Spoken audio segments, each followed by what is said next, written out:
les citoyens pour le 2B. Alors, on est le 23 septembre 2022 et je suis en compagnie de Mme Lucie Perrault, la candidate pour Démocratie directe, la candidate dans la circonscription de Jean-Lesage. Exactement. Salut Lucie. Bonjour. Oui. Alors, Démocratie directe, est-ce que c'est un nouveau parti? Moi, personnellement, j'en avais jamais entendu parler avant. Ben, Démocratie directe, oui, c'est un nouveau parti, mais en même temps, c'est pas tant que ça un nouveau parti, parce que les prémices de Démocratie directe, ça a été avec Parti libre Canada. On s'est présenté aux élections fédérales. Après ça, moi, je me suis présentée en tant que candidate indépendante à la mairie de Québec, mais j'étais toujours en partenariat avec Parti libre Canada. Et on a voulu continuer avec Parti libre Québec, mais en cours de route, il y a une fusion qui s'est faite avec Parti libre Québec, Citoyens au pouvoir, puis on a tout regroupé ça sous la bannière de Démocratie directe. Puis on trouvait que le nom représente vraiment ce qu'on veut faire, la démocratie directe. OK, ça marche. Donc, est-ce que vous avez présentement un parti, un menu officiel concernant les choses que vous voulez faire dans le parti, des engagements ou un plan pour votre parti? Bien, en fait, nous, ce qu'on veut faire vraiment, c'est vraiment de remettre le peuple au cœur des décisions. C'est l'objectif ultime. Démocratie directe est le parti qui appartient au peuple. Okay. Alors, c'est le peuple qui est le chef de parti. Nous, on est les porte-paroles. Les candidats de chaque circonscription, on est les porte-paroles du peuple. Du peuple. OK, ça marche. Puis, toi, en politique, est-ce que c'est une des premières fois que tu t'impliques? J'avais commencé à regarder ça il y a peut-être 7-8 ans avec le municipal. À un moment donné, moi, j'étais impliquée dans l'association du député conservateur de Charlebourg.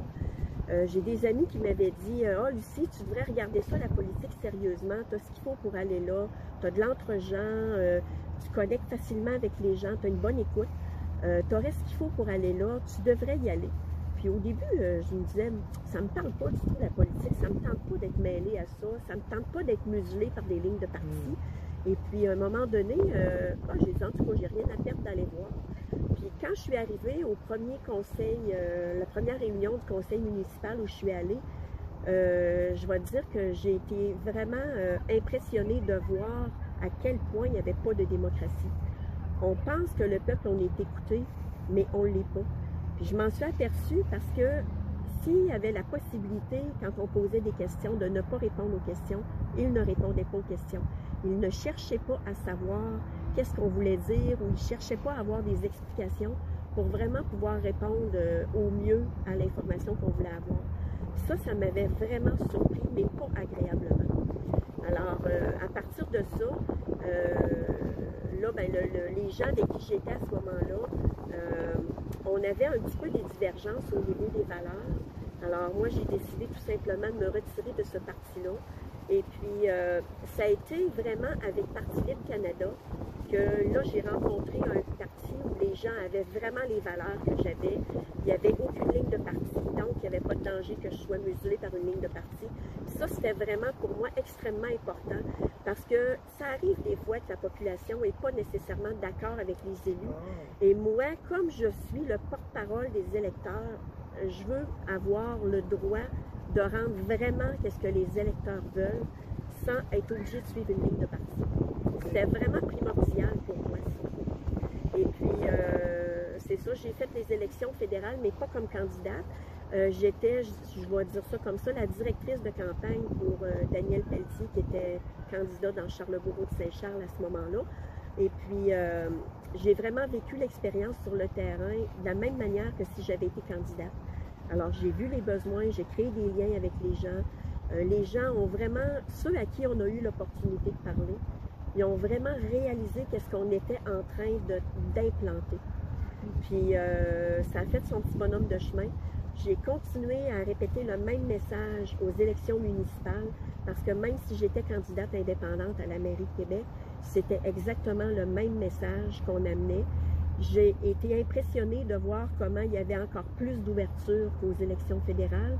Et là, vraiment, démocratie directe, la démocratie directe a le vent dans les voiles parce que les gens réalisent de plus en plus qu'est-ce que c'est, qu'est-ce qu'on est en train de faire. Alors, on est en train complètement de proposer un changement de système, ce qui fait qu'au lieu d'élire quelqu'un à tous les 4 ans, qui va nous présenter un programme qu'il ne respectera pas, puis finalement, il va faire des choses qu'il ne nous a jamais présentées dans son programme.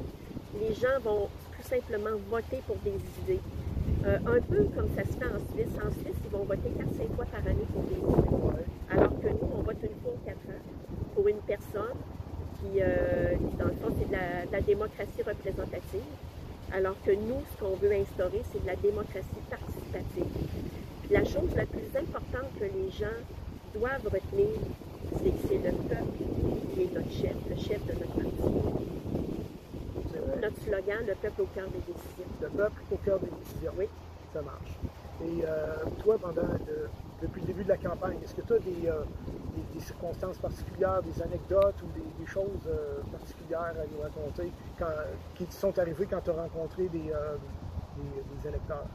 Bien, je te dirais qu'une des choses que moi et d'autres de mes collègues, on a rencontrées, il y a des gens qui disaient « Ouais, bien là, la démocratie directe, ça me fait peur un peu parce qu'avec la pandémie, j'ai peur que le monde vote. Si à un moment donné, il nous oblige, mettons, à tout le monde se faire vacciner, parce qu'on sait, il y en a qui ne veulent pas se faire vacciner.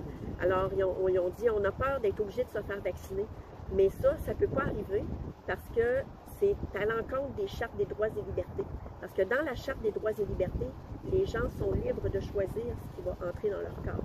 Alors, à partir du moment où il y a des propositions qui sont faites, que ça va à l'encontre des chartes des droits et libertés, c'est quelque chose qui n'est pas possible, ça ne peut pas se faire. Donc, autrement dit, avec démocratie directe, dans le futur, il ne serait aucunement question de forcer les gens directement ou indirectement à recevoir des vaccins. Parce qu'en respect à la Charte des droits et libertés, c'est tout ce qu'on fait est dans le respect du vivant, dans le respect de la Charte des droits et libertés. Alors, on ne peut pas aller à l'encontre de ça. Ni par des actions directes, ni par des actions indirectes. Exact. Comme par exemple empêcher les gens de prendre l'avion. Exact. À cause exact. Okay. Parce qu'ils ont fait un choix, dans le fond, qui peut déranger certaines personnes. Ouais. Mais si on y va avec la Charte des droits et libertés, on ne peut pas obliger quelqu'un à se faire injecter des produits qu'il ne veut pas avoir dans son corps. À partir de ça. Puis, moi, j'avais pensé à deux aspects de la démocratie qui peut peut-être intéresser votre parti. Peut-être que vous y avez déjà songé ou pas. Qu'est-ce que tu penses d'un processus dans lequel, en cours de mandat, les électeurs d'une circonscription peuvent enclencher un processus pour mettre leurs députés à la porte? Oui, bien ça c'est dans les contrats d'imputabilité qu'on est en train de faire. OK. Tu sais, dans le fond, c'est la responsabilité des représentants ou des candidats de s'assurer de servir au mieux la population qu'ils représentent. Parce que c'est notre responsabilité.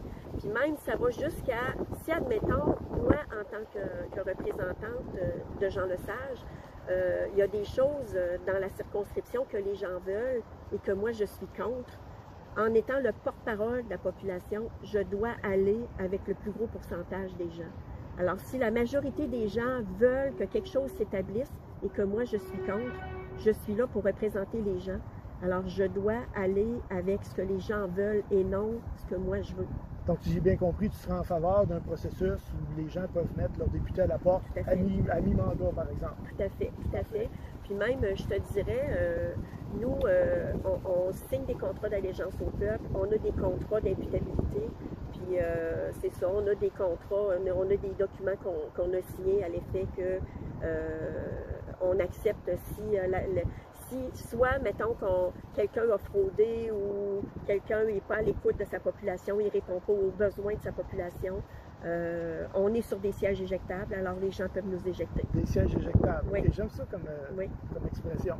Et un peu dans la même lignée de mécanismes, qu'est-ce que tu penses de ce qu'on appelait les référendums d'initiative populaire?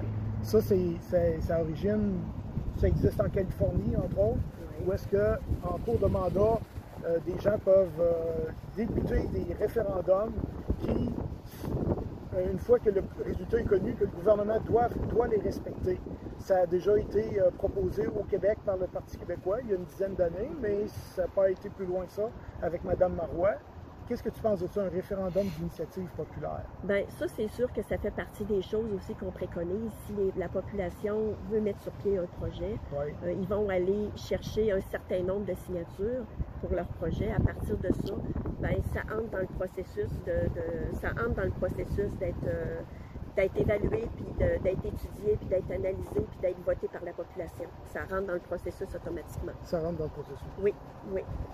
Puis, ce que je dois dire aussi, c'est que les porte-paroles n'ont pas priorité sur ce qui est fait au sein du gouvernement.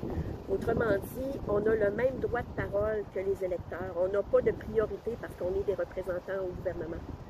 On n'a pas de priorité et de privilèges supplémentaires. Notre voix, c'est la voix d'un résident, d'un citoyen, au même titre qu'un autre résident ou un autre citoyen. Ça marche. Il me reste juste quelques questions à te poser. Est-ce que tu as des commentaires particuliers concernant tes adversaires des autres partis dans la circonscription de Jean Lesage? Positifs, négatifs, ou encore nous dire que tu as déjà travaillé avec telle ou telle personne? Peu importe, je te laisse aller. OK. Bien, écoute, c'est sûr que moi, j'aime pas parler négativement des gens. Je trouve que c'est plus important de bâtir puis de s'en aller dans construire quelque chose plutôt que de débâtir quelque chose. Mais il y a un commentaire que je peux passer, par exemple, où quand j'ai fait mes signatures, moi je l'ai fait en porte-à-porte dans la circonscription. Et puis j'ai rencontré plusieurs personnes qui m'ont donné d'excellents commentaires concernant le député actuel, Sol Zanetti. Et puis ça, j'ai trouvé ça super génial parce que, dans le fond, on est là pour le bien-être de la population. Puis M. Zanetti, en fonction des commentaires que j'ai reçus, les gens sont très satisfaits de ce qu'il a fait comme travail. Alors, peut-être aurons-nous la possibilité un jour d'avoir un partenariat, lui et moi, dans la circonscription ici. C'est ce que j'espère. Mais vous ne pouvez pas être élus les deux en même temps. On ne peut pas être élus les deux en même temps, d'où mon idée d'avoir un partenariat, lui et moi. Oui. Parce que de toute façon, je vais dire franchement, la politique actuelle est appelée à disparaître. Elle est appelée à disparaître? Oui, on s'en va vraiment vers la reprise du pouvoir par le peuple. Alors, quand les gens vont vraiment comprendre qui ils sont, ils vont vouloir reprendre leur pouvoir, puis ils vont vouloir s'impliquer dans la politique et se mettre au cœur des décisions.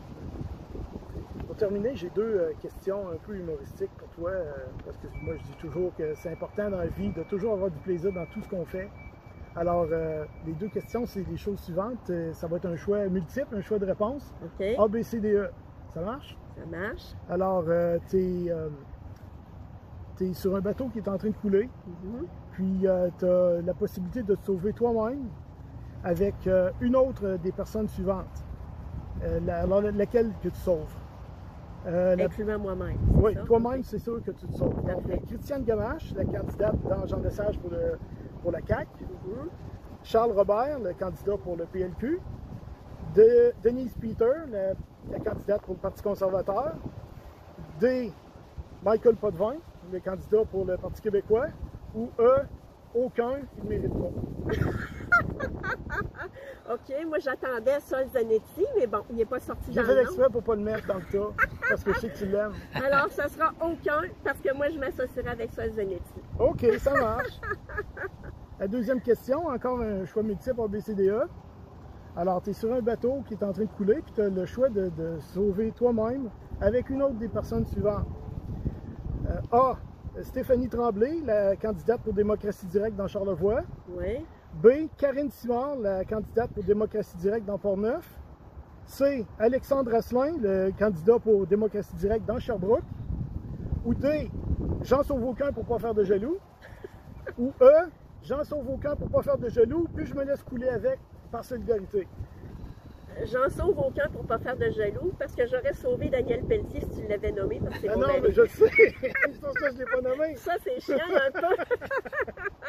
Alors, c'est ça. Est-ce que tu coulais avec eux autres par solidarité? Non, quand même, Non? je me sauve. Non, charité bien ordonnée commence par Par soi-même, soi-même? mais j'essaye de leur lancer un filet pour qu'ils s'accrochent. Ça marche! C'est bon? Pourquoi pas? Hein? Pourquoi pas? C'est parfait. Alors, c'était les citoyens pour le 2B en entrevue avec notre candidate dans Jean Lesage.